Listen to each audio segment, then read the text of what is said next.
Buongiorno a tutti e bentrovati alla Cucina del Cuore, ricetta della serie Ricette dal Mondo. Oggi andremo a fare una delle cheesecake più buone che io abbia mai mangiato in vita mia, ragazzi. Sì, la San Sebastian Cheesecake, famosissima in tutto il mondo, nata in Spagna e molto famosa a Istanbul. La ricetta l'ho vista per la prima volta nel canale della bravissima Kiki's Kitchen, che è una ragazza turca ma che parla il tedesco e vive qui in Germania, che vi consiglio di seguire se parlate anche voi il tedesco, ed è davvero una cheesecake che si scioglie in bocca. Guardate qui, io penso che il video parli da solo, ragazzi. Calcolate che ad Istanbul fanno la fila in una caffetteria famosa per andare a mangiare un pezzo di questa torta. È stata la torta più trend del momento dell'anno 2020 qui in Germania, spero che lo diventi anche in Italia, perché davvero è una cosa che, ragazzi, crea un po' di dipendenza, ve lo dico già da ora.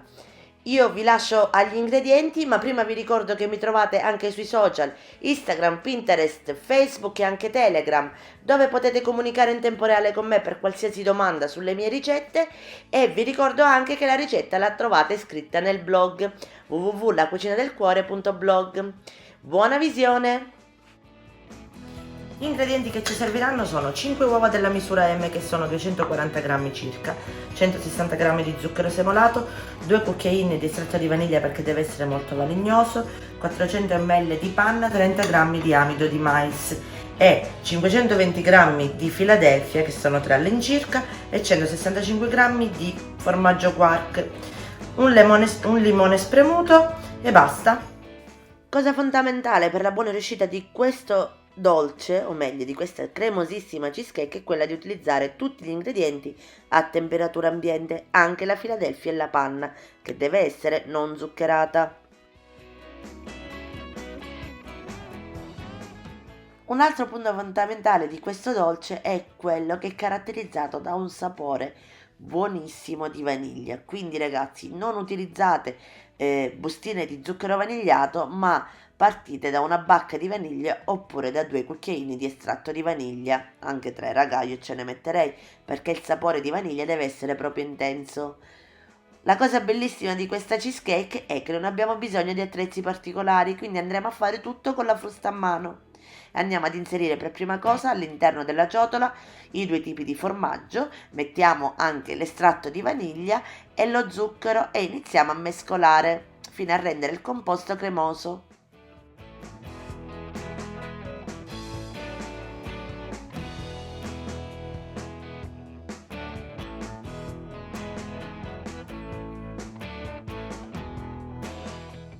Inseriamo anche le uova poco alla volta, in realtà ne volevo mettere uno per volta ma mi sono cadute all'interno della ciotola, quindi andiamo a mescolare anche fino a incorporarle tutte.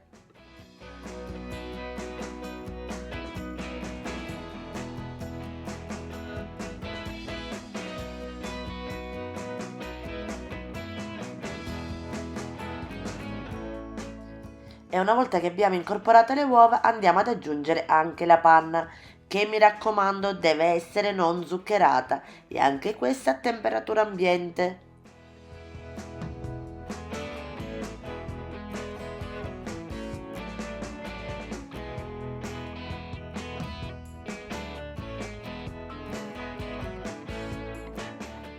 Aggiungiamo anche l'amido di mais e mescoliamo il tutto. Mi raccomando, l'amido andiamolo a setacciare. Vi dico di partire da ingredienti a temperatura ambiente, altrimenti anche il formaggio, ovviamente, altrimenti si andrebbero a formare dei grumi che poi sono fastidiosi. Quindi inseriamo anche l'amido. Un'altra cosa che vi volevo dire: se non trovate il formaggio quark, che sicuramente troverete alla Lidl, potete sostituire con stesse quantità di ricotta.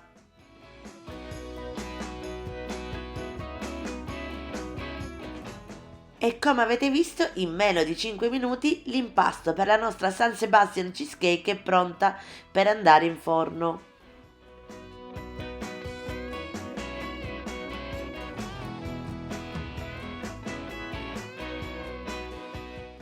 Altra cosa fondamentale è quello di utilizzare uno stampo a cerniera perché non possiamo capovolgere la nostra torta. Io sto utilizzando uno stampo da 20 cm, ma in realtà l'impasto è per uno stampo da 24 cm. Io volevo provare delle mini cheesecake. Ovviamente andate a foderare tutto lo stampo con la carta da forno.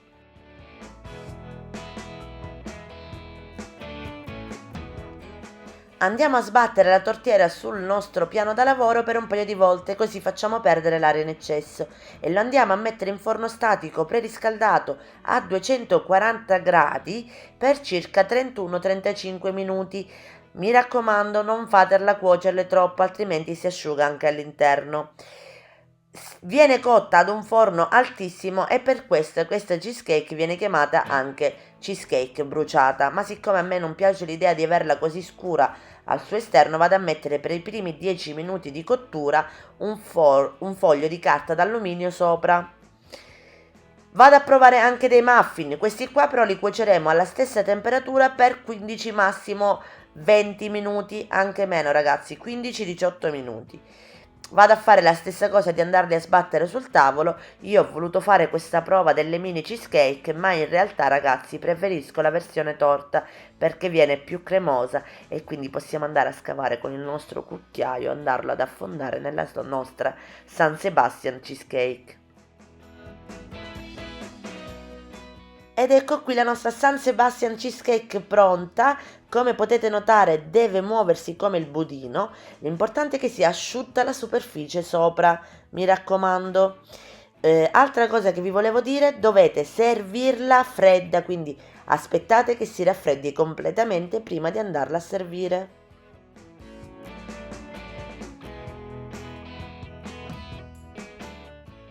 E trascorse circa 3 orette andiamo a togliere la carta da forno e a servirla su un piatto da portata. Ci vuole più tempo ad aspettare che si raffreddi piuttosto che quello che andarla a prepararla e a cuocere. Quindi trasferita sul piatto da portata ragazzi, aiutiamoci facendo scivolare sotto la nostra torta in questo modo la carta da forno per evitare che si rompa. Adesso la vado ad assaggiare per voi ragazzi, mi sacrifico. Io vi devo dire ragazzi che questa è una delle cheesecake più buone che io abbia mangiato in vita mia perché si scioglie in bocca.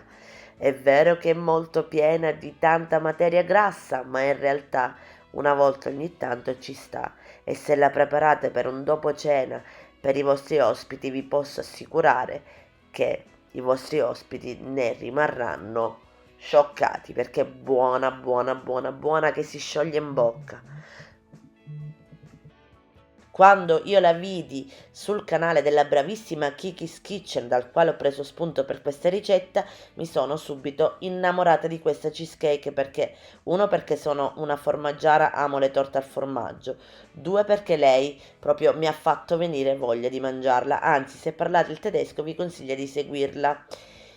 Guardate qui la cremosità al suo interno e lei raccontava proprio nel video che essendo lei turca è stata ad Istanbul e ad Istanbul c'è una caffetteria dove la gente fa la fila per andare a mangiare un pezzo di questa torta e loro la servono anche con una golosissima salsa al cioccolato fondente, quindi immaginate voi che goduria. Io non ho fatto la salsa al cioccolato perché l'avrei mangiato solo io e mi dispiaceva, così mi è piaciuta di più perché adoro pure la vaniglia. Andatela a servire così rivolta verso l'alto e andiamo a vedere che cuore cremoso che ha questa meravigliosa cheesecake. Guardate qui ragazzi, se non vi viene voglia di mangiare questa, io non lo so. Vi consiglio assolutissimo di provare, ringrazio Kiki's Kitchen per l'idea di questa buonissima torta, è diventata la torta più trend in Germania nel 2020, in Italia ancora non c'era, spero che vi piaccia e che diventi anche una torta trend anche qui in Italia.